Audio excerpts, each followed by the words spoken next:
അപ്പോൾ അതേപോലൊരു സ്ഥലജല വിഭ്രമം എന്ന് തന്നെ പറയേണ്ടി വരും. കാരണം എന്താണ് സംഭവിക്കുന്നത് ഒന്നറിയാത്ത ഒരവസ്ഥയിൽ പെട്ടെന്ന് മന്ത്രിയായി കഴിഞ്ഞപ്പോഴത്തേക്ക് എന്തൊക്കെയോ കിളി പോയ മാതിരിയുള്ള പ്രവർത്തികളാണ് ഷിബു ബേബി ജോണിൻ്റെ ഉൾപ്പെടെ മറ്റു പല മന്ത്രിമാരുടെയും ഭാഗത്തുണ്ടാകുന്നത്. അതുകൊണ്ട് തന്നെ കാടിനകത്ത് കിടക്കുന്ന വന്യജീവികളൊക്കെ ഈ 21 ലക്ഷമായിട്ട് ഉയർത്തിയിട്ടുണ്ടല്ലോ. അതുകൊണ്ട് പിന്നെ നാട്ടിലേക്ക് ഇറങ്ങത്തില്ല. കാരണം അത് നാട്ടിലുള്ള ആളുകൾക്ക് നഷ്ടപരിഹാരം കിട്ടുന്നതിലുള്ള കുശുമ്പ് കാരണം ഈ വന്യമൃഗങ്ങളൊന്നും നാട്ടിലേക്ക് വരാൻ സാധ്യതയില്ല.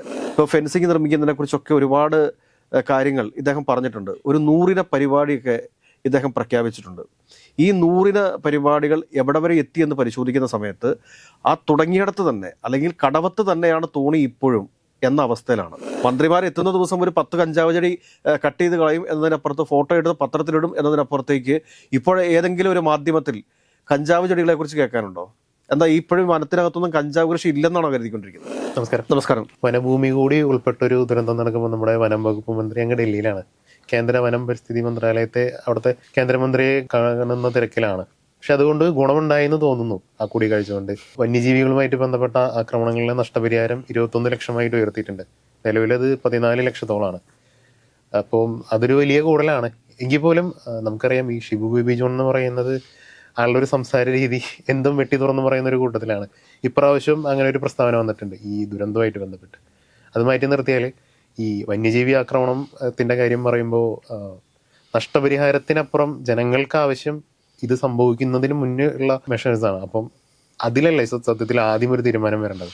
ഈ ഷിബു ബേബി ജോണിന് അത്യാവശ്യം നല്ല കഴിവുള്ള ഒരു കക്ഷിയാണ്. നമുക്ക് വളരെ ബഹുമാനത്തോടുകൂടി നോക്കിക്കാണുന്ന ഒരു രാഷ്ട്രീയ നേതാവും ഒരു ബിസിനസ്സുകാരനുമാണ് ഷിബു ബേബി ജോൺ എന്ന് പറയുന്നത്.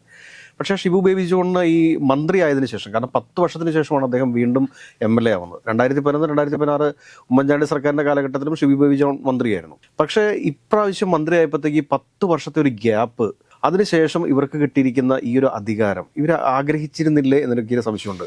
ഈ ആഗ്രഹിക്കാത്ത സമയത്ത് പെട്ടെന്ന് ലോട്ടറി അടിക്കുമ്പോഴത്തെ അവസ്ഥയുണ്ടല്ലോ. അതായത് കിലുക്കം സിനിമയ്ക്കകത്ത് അത് കൃത്യമായിട്ട് ഇന്നസെന്റ് എന്ന കഥാപാത്രത്തിലൂടെ അത് മലയാളിക്ക് മുമ്പിൽ വരച്ചു കാട്ടിയിട്ടുണ്ട് പ്രിയദർശൻ. അപ്പോൾ അതേപോലൊരു സ്ഥലജല വിഭ്രമം എന്ന് തന്നെ പറയേണ്ടി വരും. കാരണം എന്താണ് സംഭവിക്കുന്നത് ഒന്നറിയാത്ത ഒരവസ്ഥയിൽ പെട്ടെന്ന് മന്ത്രിയായി കഴിഞ്ഞപ്പോഴത്തേക്ക് എന്തൊക്കെയോ കിളി പോയ മാതിരിയുള്ള പ്രവർത്തികളാണ് ഷിബു ബേബി ജോണിൻ്റെ ഉൾപ്പെടെ മറ്റു പല മന്ത്രിമാരുടെയും ഭാഗത്തുണ്ടാകുന്നത്. അതായത് ഇദ്ദേഹം പറഞ്ഞിരിക്കുന്നത് എന്താണ്? വന്യജീവികളുടെ ആക്രമണത്തിൽ നഷ്ടപരിഹാരമായിട്ട് നേരത്തെ 14 ലക്ഷം രൂപയായിരുന്നു. അത് ഈ വർഷം 17 ലക്ഷമാക്കും. അത് പിന്നീട് അടുത്ത വർഷമാകുമ്പോഴത്തേക്ക് അത് 21 ലക്ഷം രൂപയാക്കി മാറ്റുമെന്നാണ് പറഞ്ഞിരിക്കുന്നത്. അതുകൊണ്ട് തന്നെ കാടിനകത്ത് കിടക്കുന്ന വന്യജീവികളൊക്കെ ഈ 21 ലക്ഷമായിട്ട് ഉയർത്തിയിട്ടുണ്ടല്ലോ. അതുകൊണ്ട് പിന്നെ നാട്ടിലേക്ക് ഇറങ്ങത്തില്ല. കാരണം അത് നാട്ടിലുള്ള ആളുകൾക്ക് നഷ്ടപരിഹാരം കിട്ടുന്നതിലുള്ള കുശുമ്പ് കാരണം ഈ വന്യമൃഗങ്ങളൊന്നും നാട്ടിലേക്ക് വരാൻ സാധ്യതയില്ല. എന്തൊരു വിരോധാഭാസമാണ് പറഞ്ഞു വെക്കുന്നത് എന്നൊന്ന് ആലോചിച്ച് നോക്കൂ. കേരളം പ്രതീക്ഷിക്കുന്നത് എന്താണ്? അല്ലെങ്കിൽ മലയോര മേഖലയിൽ വനത്തിന് അടുത്ത് താമസിക്കുന്ന ആളുകൾ പ്രതീക്ഷിക്കുന്നത് എന്താണ്?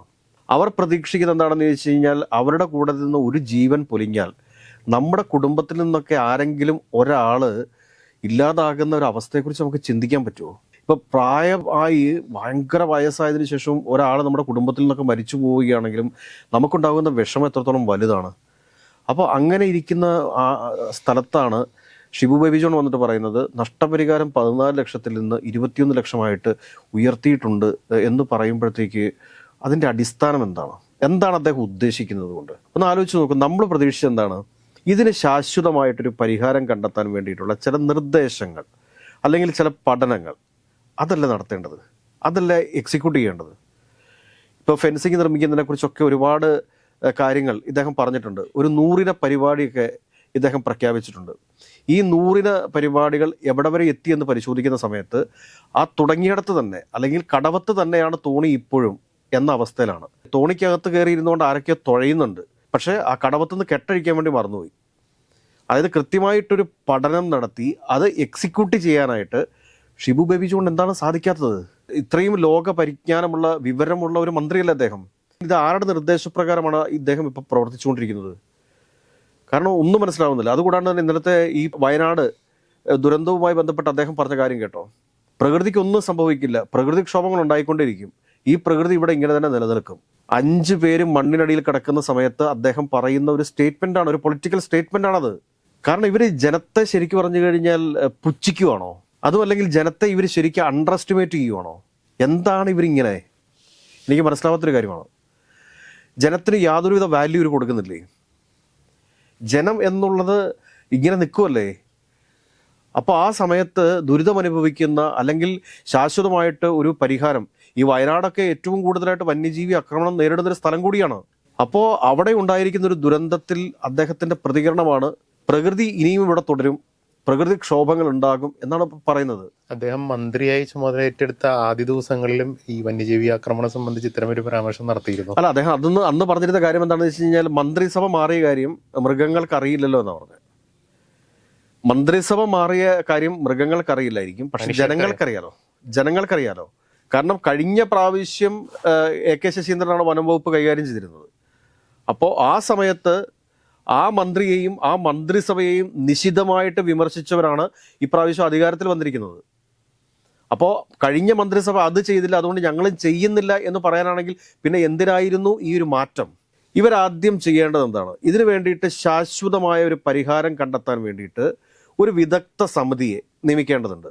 അത് ഏതെങ്കിലും വിവരം കെട്ട IAS ഓഫീസർമാരെ IFS ഓഫീസർമാരെ വെച്ചിട്ടല്ല ഇതുണ്ടാക്കേണ്ടത്. പ്രകൃതിയുമായി ബന്ധപ്പെട്ടിട്ട് കൃത്യമായിട്ട് പഠനം നടത്തിയിട്ടുള്ള, ഫോറസ്റ്റുമായി ബന്ധപ്പെട്ടിട്ട് കൃത്യമായിട്ട് പഠനം നടത്തിയിട്ടുള്ള, എനിക്കൊന്ന് ഉത്തരാഖണ്ഡിലൊക്കെ ഇതുമായി ബന്ധപ്പെട്ടിട്ടുള്ള ഒരുപാട് പഠനങ്ങൾ നടത്തുന്ന റിസർച്ച് സെൻ്ററുകളുണ്ട്. അപ്പോൾ അങ്ങനെയുള്ള റിസർച്ച് സെൻ്ററുകളൊക്കെ കണ്ടെത്തിക്കൊണ്ട് എങ്ങനെയാണ് കേരളത്തിലെ വനത്തിൻ്റെ സ്വഭാവം അനുസരിച്ചിട്ട് വന്യമൃഗങ്ങൾ നാട്ടിലേക്ക് വരാതെ കാട്ടിൽ തന്നെ നിൽക്കാൻ പറ്റുന്ന രീതിയിലുള്ള സൗകര്യങ്ങൾ കാടിനകത്ത് സൃഷ്ടിക്കാൻ സാധിക്കും എന്നാണ് നമ്മൾ മനസ്സിലാക്കേണ്ടത്. അത് മനസ്സിലാക്കിയതിനു ശേഷം അത് എക്സിക്യൂട്ട് ചെയ്യുകയാണ് ചെയ്യേണ്ടത്. അതുപോലെ തന്നെ ഈ കാടിനുള്ളിൽ എന്താണ് സംഭവിക്കുന്നത് എന്ന കാര്യത്തിൽ വ്യക്തമായ ഒരു ധാരണ വേണം. കാരണം മൃഗങ്ങൾ മാത്രമല്ല അതിൻ്റെ ഉള്ളിലുള്ളത്, അല്ല മനുഷ്യരുണ്ട്. കാരണം ഈ ഡ്രോൺ പോലെയുള്ള നിരീക്ഷണ സംവിധാനങ്ങളൊക്കെ ഉള്ള ഒരു രാജ്യത്താണ്, ഒരു സംസ്ഥാനത്താണ് ഇത് സംഭവിക്കുന്നത് നമ്മൾ കരുതേണ്ടതുണ്ട്. മനുഷ്യൻ മാത്രമാണോ അതോ ഇനിയും അതിനപ്പുറത്തേക്ക് മറ്റെന്തെങ്കിലുമൊക്കെ ഉണ്ടോ എന്ന് നമ്മൾ കണ്ടുപിടിക്കേണ്ടതില്ലേ? കാരണം ഈ പല സ്ഥലങ്ങളിലും ഏറ്റവും കൂടുതൽ കഞ്ചാവ് ചെടികളൊക്കെ വിളയിക്കുന്നത് കാട്ടിനകത്താണ്. ഇത് പണ്ട് നമുക്കറിയാം, ഹൈറേഞ്ച് മേഖലകളിലൊക്കെ കുരങ്ങൻ പോലും കയറി ചെല്ലാത്ത മലകൾക്ക് മുകളിൽ മനുഷ്യൻ കയറി ചെന്ന് അവിടെ കഞ്ചാവ് ചെടികൾ നട്ടുപിടിപ്പിക്കുകയും ആ കഞ്ചാവ് ചെടികളൊക്കെ നശിപ്പിക്കാൻ വേണ്ടിയിട്ട് നമ്മുടെ എക്സൈസ് ഉദ്യോഗസ്ഥന്മാരും മന്ത്രിമാരും ഒക്കെ പോകുന്നത് നമ്മൾ കണ്ടിട്ടുണ്ട്. മന്ത്രിമാർ എത്തുന്ന ദിവസം ഒരു 10 കഞ്ചാവ് ചെടി കട്ട് ചെയ്ത് കളയും എന്നതിനപ്പുറത്ത് ഫോട്ടോ എടുത്ത് പത്രത്തിലിടും എന്നതിനപ്പുറത്തേക്ക് ഇപ്പോൾ ഏതെങ്കിലും ഒരു മാധ്യമത്തിൽ കഞ്ചാവ് ചെടികളെക്കുറിച്ച് കേൾക്കാനുണ്ടോ? എന്താ ഇപ്പോഴും വനത്തിനകത്തൊന്നും കഞ്ചാവ് കൃഷി ഇല്ലെന്നാണോ കരുതിക്കൊണ്ടിരിക്കുന്നത്? ഇവിടെ സുലഭമായിട്ട് ലഭിക്കുന്ന കഞ്ചാവുകളുടെ ഒക്കെ കൃഷി കേരളത്തിലെ പല ഉൾക്കാടുകളിലും, അതായത് ഞാൻ ആദ്യം പറഞ്ഞ പോലെ കുരങ്ങൻ കയറി ചെല്ലാൻ പറ്റാത്ത സ്ഥലങ്ങളിൽ പോലും മനുഷ്യർ കയറി ചെന്ന് അവിടെ കൃത്യമായിട്ട് നടത്തുന്നുണ്ട്. അതിനെക്കുറിച്ച് കൃത്യമായ ഒരു അന്വേഷണം കൂടി നടത്തേണ്ടതായിട്ടുണ്ട്. അതൊക്കെയല്ലേ പരിശോധിക്കപ്പെടേണ്ടത്. അതിന് പകരമായിട്ട് ഇതേപോലത്തെ ഒരു വിഡ്ഢിത്തരം വിളിച്ചു പറയുക എന്ന് പറഞ്ഞു കഴിഞ്ഞാൽ, അതായത് അവിടുത്തെ ആളുകൾ ദുരിതത്തിൽ കഴിയുകയാണ്. വയനാട്ടിലെ ജനങ്ങൾ, അവരെ സംബന്ധിച്ചിട്ട് അവരുടെ വീടിന് മുകളിലേക്ക് എപ്പോഴാണ് മണ്ണിടിഞ്ഞ് വീഴുന്നത് എന്നുള്ളൊരു ഭയപ്പാട് നിൽക്കുന്ന സമയത്ത് അവരുടെ ആശങ്കകൾ പരിഹരിക്കാൻ വേണ്ടി AP അനിൽകുമാറിനെ പോലെയുള്ള മന്ത്രി, T സിദ്ദിഖിനെ പോലെയുള്ള മന്ത്രി അവിടെ ഓടി നടന്ന് കഷ്ടപ്പെടുകയാണ്. ഉദ്യോഗസ്ഥന്മാരെ ഏകോപിപ്പിച്ചുകൊണ്ടിരിക്കുകയാണ്. PWD മിനിസ്റ്റർ മുങ്ങി. PK ബഷീർ ഒറ്റ ദിവസത്തെ ഒരൊറ്റ സ്റ്റേറ്റ്മെന്റ് കൊണ്ട് നിർത്തിക്കോ പരിപാടി എന്ന് പറഞ്ഞു. ഇനി ഒരു അക്ഷരം ആ വായിൽ നിന്ന് വീഴരുതെന്ന് പറഞ്ഞു. ഇന്നലെ PK ബഷീറിന്റെ എന്തെങ്കിലും പ്രസ്താവന കണ്ടായിരുന്നോ? അല്ല, PWD മിനിസ്റ്ററാണ്. അദ്ദേഹത്തിന്റെ വായിൽ നിന്ന് ഇന്നലെ എന്തെങ്കിലും ഒരു സ്റ്റേറ്റ്മെന്റ് വന്നായിരുന്നോ? വന്നില്ലല്ലോ. അദ്ദേഹം എന്തോ അദ്ദേഹത്തിൻ്റെ മേൽ ഇതെല്ലാം ചുമത്തപ്പെടുമോ എന്നുള്ളൊരു ഭയപ്പാട് കൊണ്ട് എന്തൊക്കെയോ വിളിച്ചു പറഞ്ഞു. ഇങ്ങോട്ട് നമ്മുടെ തലയിൽ വെക്കാൻ വേണ്ടി വരണ്ട എന്നൊക്കെ പറഞ്ഞിട്ട് അദ്ദേഹം ഓടിപ്പോകുന്ന കാഴ്ചയിൽ നമ്മൾ കണ്ടത്. ഇതെന്താണ് നമ്മുടെ സംസ്ഥാനത്ത് നടക്കുന്നതെന്ന് ആർക്കും മനസ്സിലാവുന്നില്ല. എനിക്ക് തോന്നുന്നു ഈ മിനിസ്റ്റർമാരെല്ലാം വിളിച്ചിരുത്തിയിട്ട് മിനിസ്റ്റർമാർക്കെല്ലാം ഒരു പരിശീലനം നൽകേണ്ടതുണ്ട്. ആ പരിശീലനത്തിന് നേതൃത്വം കൊടുക്കേണ്ടത് രമേശ് ചെന്നിത്തലയാണ്. VD സതീശൻ അതിനകത്ത് ക്ലാസ് എടുക്കട്ടെ മുഖ്യമന്ത്രി. ഈ തൂഫാൻ എന്ന് പറയുന്നൊരു പ്രോഗ്രാം ഈ മന്ത്രിസഭയുടെ കാലഘട്ടത്തിൽ ഉണ്ടായിരുന്നില്ല എങ്കിലത്തെ അവസ്ഥയൊന്ന് ആലോചിച്ച് നോക്കാമോ? വേറെ ഏതെങ്കിലും സ്ഥലങ്ങളിൽ എന്തെങ്കിലും ഒരു പ്രൊഡക്റ്റീവായിട്ടുള്ള ചേഞ്ച് കൊണ്ടുവരാൻ വേണ്ടിയിട്ട് ഈ സർക്കാരിന് സാധിച്ചിട്ടുണ്ടോ? കുറേ കാര്യങ്ങൾ ഇങ്ങനെ പറഞ്ഞുകൊണ്ടിരിക്കുന്നു, കുറേ കാര്യങ്ങൾ ഇങ്ങനെ കൗണ്ടർ ചെയ്തുകൊണ്ടിരിക്കുന്നു. മുഖ്യമന്ത്രിയുടെ അടുക്കൽ എന്ത് ചോദ്യം ചോദിച്ചാലും കഴിഞ്ഞ സർക്കാർ ഇങ്ങനെ ചെയ്തില്ലേ, കഴിഞ്ഞ സർക്കാർ അത് ചെയ്തില്ലേ, ഇത് എവിടേക്ക് പോകുന്ന എവിടേക്കത്? ഇപ്പോഴും ഇതൊന്നും മനസ്സിലാക്കാൻ സാധിക്കാത്ത കുറേ മണ്ടൻ കണാപ്പന്മാരുണ്ട്. അവരെന്താണെന്ന് ചോദിച്ചാൽ ഫാൻസായിട്ട് വന്നിട്ട് ആരെങ്കിലും എന്തെങ്കിലും തരത്തിൽ സാമൂഹിക വിമർശനം നടത്തിയാൽ, രാഷ്ട്രീയ വിമർശനം നടത്തിയാൽ അതിനിടയിൽ തെറി എഴുതാൻ വേണ്ടിയിട്ടുണ്ട്. പക്ഷെ പറയുന്ന കാര്യങ്ങൾ എന്താണ് എന്ന് ഇവന്മാർ മനസ്സിലാക്കത്തില്ല. ഇവന്മാരെ സംബന്ധിച്ച് ഇവന്മാരെ എന്തിനൊക്കെയോ അഡിക്റ്റാണ്, ഏതൊക്കെയോ യൂണിവേഴ്സിലാണ്. പണ്ട് നമ്മളും ഇങ്ങനെയൊക്കെ തന്നെ അഡിക്റ്റഡ് ആയിരുന്നു. ഒരു കൊടി എന്ന് പറയുമ്പോഴത്തേക്ക് അതിന് വലിയ ആവേശമായിരുന്നു.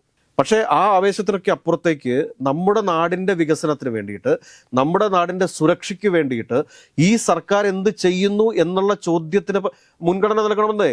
അതായത് ഓരോ മനുഷ്യൻ്റെയും വീട്ടിലെ അടുപ്പ് പുകയണം എന്നുണ്ടെങ്കിൽ അവൻ പുറത്തിറങ്ങി പണിയെടുക്കണം. അവൻ പുറത്തിറങ്ങി പണിയെടുക്കണമെന്നുണ്ടെങ്കിൽ അതിനുള്ളൊരു സാഹചര്യം പുറത്തുണ്ടാവണം. മലയോര മേഖലകളിൽ താമസിച്ചു വന്ന ഒരുത്തരാണ് ഞാൻ. എനിക്ക് കൃത്യമായിട്ട് ധാരണയുണ്ട് എന്തുകൊണ്ടാണ് ആ കാലഘട്ടത്തിലൊന്നും ഈ പറയുന്ന രീതിയിൽ മൃഗങ്ങൾ നാട്ടിലേക്ക് വരാതിരുന്നത്. അന്ന് കാടിനകത്ത് മൃഗങ്ങൾക്ക് ആവശ്യമായിട്ടുള്ള വെള്ളമുണ്ടായിരുന്നു, ഭക്ഷണമുണ്ടായിരുന്നു. പക്ഷെ ഇന്ന് അതൊന്നും ഇല്ല. ഇന്ന് ഈ പറഞ്ഞ കാട്ടുപന്നിയൊക്കെ മൊത്തം നാട്ടിലേക്ക് ഇറങ്ങിക്കൊണ്ടിരിക്കുകയാണ്. ആന നാട്ടിലേക്ക് ഇറങ്ങുന്നു, പുലി ഇറങ്ങുന്നു നാട്ടിലേക്ക്. ഇവയ്ക്ക് ആവശ്യമായിട്ടുള്ള വെള്ളവും അതോടൊപ്പം തന്നെ ഭക്ഷണവും അതിനകത്ത് ലഭ്യമാണോ എന്ന് പരിശോധിക്കണം. പള്ള എന്ന് പറയും, പള്ള എന്ന് പറഞ്ഞാൽ മനുഷ്യന്റെ പള്ളയല്ല, അല്ലാതെ മറ്റേ ഈ കാടിനകത്തൊക്കെ വളർന്നു വരുന്ന പള്ളകളുണ്ട്. ഈ പള്ളകളൊക്കെ കഴിച്ച് ജീവിക്കുന്ന ആനയൊക്കെ അതിൻ്റെ അകത്തൊക്കെയാണ് ഈ ഭക്ഷണം കണ്ടെത്തിക്കൊണ്ടിരുന്നത്. പക്ഷെ അതൊന്നും ഇന്നില്ല. ഈ വനവൽക്കരണം എന്നും പറഞ്ഞുകൊണ്ട് കുറെ തേക്ക് കൊണ്ടായി വെച്ച് പിടിപ്പിച്ചിട്ടുണ്ട്. ഈ മൃഗങ്ങൾക്ക് വലിയ ഉപകാരമില്ല. ഈ അതിന്റെ ഇല കഴിക്കാൻ പറ്റുമോ? അതിനുശേഷം അതൊക്കെ വളരെ ക്ലീൻ ആയിട്ടാണ് കിടക്കുന്നത്, വളരെ ക്ലീൻ ആയിട്ട്. അതായത് നമ്മുടെ നാട്ടിനേക്കാൾ വൃത്തിയായിട്ടാണ് ഇപ്പൊ കാട് കിടക്കുന്നത്. അപ്പോൾ അതൊക്കെ വലിയ പ്രശ്നമാണ്. ഇതൊക്കെ കണ്ടെത്തി അതിനൊരു പരിഹാരം കണ്ടെത്തി ആനയ്ക്കുള്ള വെള്ളവും അവിടെ എത്തിക്കാൻ വേണ്ടിയിട്ട്, ആനയ്ക്കുള്ള ഭക്ഷണം അവിടെ എത്തിക്കാൻ വേണ്ടിയിട്ട്, ഈ പുലിക്കൊക്കെയുള്ള ഭക്ഷണം എന്ന് പറയുന്നത് കാട്ടിൽ നിന്ന് തന്നെ കണ്ടെത്താൻ സാധിക്കണം. കാട്ടിൽ കിട്ടാതെ വരുമ്പോഴത്തേക്കാണ് ഇത് നാട്ടിലേക്ക് കടന്നത്. ഇത് സിമ്പിളായിട്ടുള്ള കാര്യമാണ്. പക്ഷെ ഇതിന് കൃത്യമായൊരു ഗവേഷണം ആവശ്യമുണ്ട്. അതിനു വേണ്ടിയിട്ട് വിദഗ്ധരായിട്ടുള്ള ആളുകൾ, അതായത് വിദഗ്ധർ എന്ന് പറഞ്ഞു കഴിഞ്ഞാൽ അഭിനവ വിദഗ്ധരെ കുറിച്ചല്ല ഞാൻ പറഞ്ഞത്. അതാണ്ട് കൃത്യമായിട്ട് പ്രകൃതിയെക്കുറിച്ച് പഠിച്ചിട്ടുള്ള, പ്രകൃതിയുടെ ചലനങ്ങൾ അറിയാവുന്ന നല്ല സയന്റിസ്റ്റുകൾ നമ്മുടെ രാജ്യത്തുണ്ട്. ഈ ഉദ്യോഗസ്ഥ തലത്തിനപ്പുറം പലപ്പോഴും ഈ കാട്ടിൽ ജീവിക്കുന്നവർ, ട്രൈബൽ സൊസൈറ്റികളിലൊക്കെ നേതാക്കന്മാർക്ക് ഒരുപക്ഷെ ഈ ഉദ്യോഗസ്ഥരേക്കാളും വിവരമുണ്ടാവും. അപ്പം ഇവരെയൊക്കെ ഉൾപ്പെടുത്തി ഒരു സമിതി ഉണ്ടാക്കിയാൽ തന്നെ മന്ത്രിമാർക്ക് അറിയാത്ത ഒരുപാട് പുതിയ കാര്യങ്ങൾ ഇവർ പറഞ്ഞു തരും. അതാണ് തോമസ് എൻ്റെ ഏറ്റവും പ്രധാനപ്പെട്ട കാര്യമാണ് ഇപ്പോൾ തോമസ് പറഞ്ഞത്. ഇപ്പം ഞാൻ പറയട്ടെ, ചെണ്ട കൊട്ടുന്നതിനെ കുറിച്ച് ഒരു IAS ഉദ്യോഗസ്ഥനെ നിയമിച്ച് പഠനം നടത്തിയിട്ട് വല്ല കാര്യമുണ്ടോ? ചെണ്ട കൊട്ടിനെ കുറിച്ച് പഠിക്കണമെന്നുണ്ടെങ്കിൽ നല്ല മാരാരെ വെക്കണം. തെങ്ങ് കയറ്റത്തെക്കുറിച്ച് പഠിക്കണമെന്നുണ്ടെങ്കിൽ നല്ല തെങ്ങ് കയറാൻ അറിയാവുന്ന ആളെ വെക്കണം. മുടിയുടെ സ്റ്റൈലിങ്ങിനെ കുറിച്ച് അറിയണമെന്നുണ്ടെങ്കിൽ നല്ലൊരു ഹെയർ സ്റ്റൈലിഷറെ വെക്കണം. ഇതൊക്കെയല്ലേ ചെയ്യേണ്ടത്. ഇതിന് പകരമായിട്ട് എന്തെല്ലാമോ കാണിക്കുന്നു, എന്തെല്ലാമോ കാട്ടിക്കൂട്ടുന്നു. ഓരോ മന്ത്രിമാരും അവർക്ക് തോന്നുന്ന രീതിയിൽ തമാശകൾ പറയുന്നു. ഇത് ഏത് യൂണിവേഴ്സ്? ഇതാണ് മനസ്സിലാകാത്തത്. നമ്മുടെ കേരളത്തിന് എന്ത് സംഭവിച്ചു, നമ്മുടെ കേരളത്തിലെ ജനങ്ങൾക്ക് എന്ത് സംഭവിച്ചു, അവരുടെ തോട്ട് ഇതെവിടേക്കാണ് പൊയ്ക്കൊണ്ടിരിക്കുന്നത്, ഒന്നും മനസ്സിലാകാത്തൊരവസ്ഥയാണ്. ജനങ്ങൾ സുരക്ഷിതരല്ലാത്തൊരവസ്ഥ കേരളത്തിലുണ്ട് എന്നുള്ളതൊരു യാഥാർത്ഥ്യമായിട്ട് നിൽക്കുമ്പോൾ മന്ത്രിമാർക്ക് തമാശ പറയാൻ വേണ്ടിയിട്ടും ഇവിടുത്തെ ജനങ്ങളുടെ ജീവൻ പന്താടാനായിട്ട് ഉള്ളതല്ല എന്നൊരു ഓർമ്മയെങ്കിലും പ്രിയപ്പെട്ട മന്ത്രിമാർക്ക് അല്ലെങ്കിൽ ബഹുമാനപ്പെട്ട മന്ത്രിമാർക്ക് ഉണ്ടാകണം എന്നുള്ളത് ഒരു അഭ്യർത്ഥന മാത്രമാണ്.